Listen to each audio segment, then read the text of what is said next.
ধৈর্য ধরে আমাদের সাথে অংশগ্রহণ করেছেন, সবাইকে আন্তরিকভাবে কৃতজ্ঞতা জানাই। বিষয়টা হচ্ছে সংবিধান নিয়ে এত বেশি আলোচনা হচ্ছে, আমরা সবাই সংবিধান বিশেষজ্ঞ হয়ে গেছি। একজন অধ্যাপক আছেন, উনি হঠাৎ করে বলেই বসলেন যে ডক্টর কামাল হোসেন সংবিধান বুঝেন না।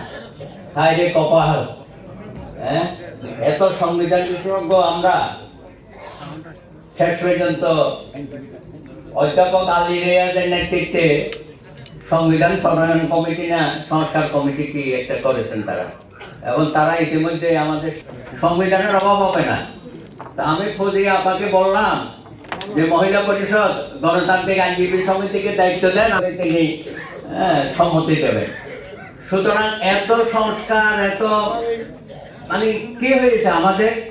আমি বলবো এই সংবিধান সংস্কারের নামে আপনারা আগুনে হাত দেবেন না, আগুন কিন্তু আপনাদের হাত কিন্তু পড়ে যাবে। এত সহজ না। সবকিছু মুছে দেবেন না, 71-কে মুছে দেবেন, 69-কে মুছে দেবেন, 52-কে মুছে দেবেন। আরে 24-এ যারা আন্দোলনে আত্মাহুতি দিয়েছেন বা যারা নেতৃত্বে ছিলেন তাদেরকে আমরা সেলিউট জানাই। যুগে যুগে এইসব আন্দোলন বাংলাদেশে হয়েছে, পাকিস্তানে হয়েছে।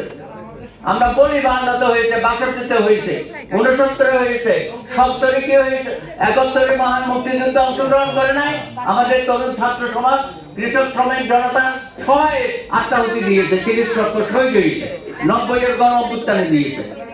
আপনাদের যেটা আত্মাহুতি দিয়েছেন এটা আমরা গর্বিত। আপনাদেরকেও রেকর্ড করা হবে। ডিক্লারেশন অফ রিভলিউশন দেন, প্রোক্লামেশন বারবার হয় না। প্রোক্লামেশন অফ ইন্ডিপেন্ডেন্স 10 এপ্রিল হয়েছে, সেটা তো আপনার প্রস্তাবনায় খুব সুন্দর করে লিখে দিয়েছেন। 3 নীতি, সাম্য, সুবিচার, মানবিক মর্যাদা। আপনি 10 এপ্রিলকে খুব ভালো ধারণ করেন, আর 71-এর মহান মুক্তিযুদ্ধ, 72-এর সংবিধান মানতে দেন। এটা তো দ্বিচারিতা। এইভাবে একটা গোলামি সৃষ্টি করে জাতির মধ্যে আবার বিভেদ অনৈক্য আনবেন না। জাতি এখন ঐক্যবদ্ধ আছে। আপনাদের যে কোনো অশুভ চক্রান্ত জাতি আপনার এটাকে প্রতিহত করা হবে। আশা করি এখান থেকে আপনারা সরে আসবেন, অন্যান্য সংস্কার করেন। 27টি দলকে আপনি 100টি রাজনৈতিক দলকে আলোচনা করেন, কোনো ছোড়া হওয়া হবে না। আপনারা এইসব আলোচনার নামে আমাদের মধ্যে বিভেদ সৃষ্টি করছেন রাজনৈতিক দলগুলোর মধ্যে। আর একটা রাজনৈতিক দলগুলোর অবস্থা কি হয়েছে জানেন? তারা গিয়ে প্রত্যেকে যার যার এজেন্ডা, যার যার রাজনৈতিক আদর্শ, যার যার রাজনৈতিক কর্মসূচি এই সরকারের ঘাড়ে চাপিয়ে দিয়েছে।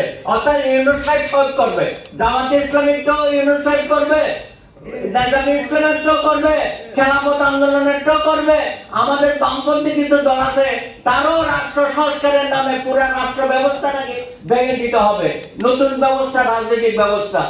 এত জ্ঞানী গুণী আমরা হয়ে গেছি, নতুন রাজনৈতিক ব্যবস্থা নাকি বাংলাদেশে চালু করতে হবে।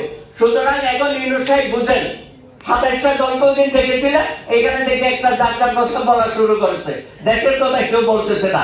আগামীতে আরো 100টা রাজনৈতিক দল হবে, কালকে নাকি একটা রাজনৈতিক দল হবে, আর গতকালকে যেটা হয়েছে আপনারা দেখেছেন।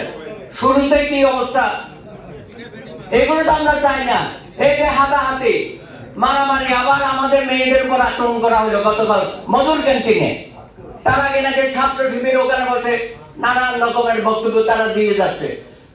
কালকেও দেখবেন কত কিছু ঘটনা ঘটে যাবে। তো যাই হোক, আমরা এই ঘটনা দেখতে চাই না, কোনো রক্তপাত দেখতে চাই না, কোনো মারামারি, বিভেদ, হানাহানি, এগুলো বন্ধ করেন। দয়া করে খুব দ্রুততম সময়ে একটি নির্বাচনের মাধ্যমে জাতিকে মুক্ত করেন। কারণ আপনারা যতদিন ক্ষমতায় থাকবেন দেশে বিশৃঙ্খলা এবং অশান্তি আরো হবে। দয়া করে এই প্রত্যেক পরিহার করে এবং আমাদের গণতন্ত্র আমাদেরকে ফিরিয়ে দেন, ভোটাধিকার আমাদের ফিরিয়ে দেন। এই বেশি কিছু দাবি আপনাদের কাছে আমরা আর চাই না। ধন্যবাদ। এখন আমার ধন্যবাদ জ্ঞাপন করবেন আমাদের গণতান্ত্রিক আইনজীবী সমিতি।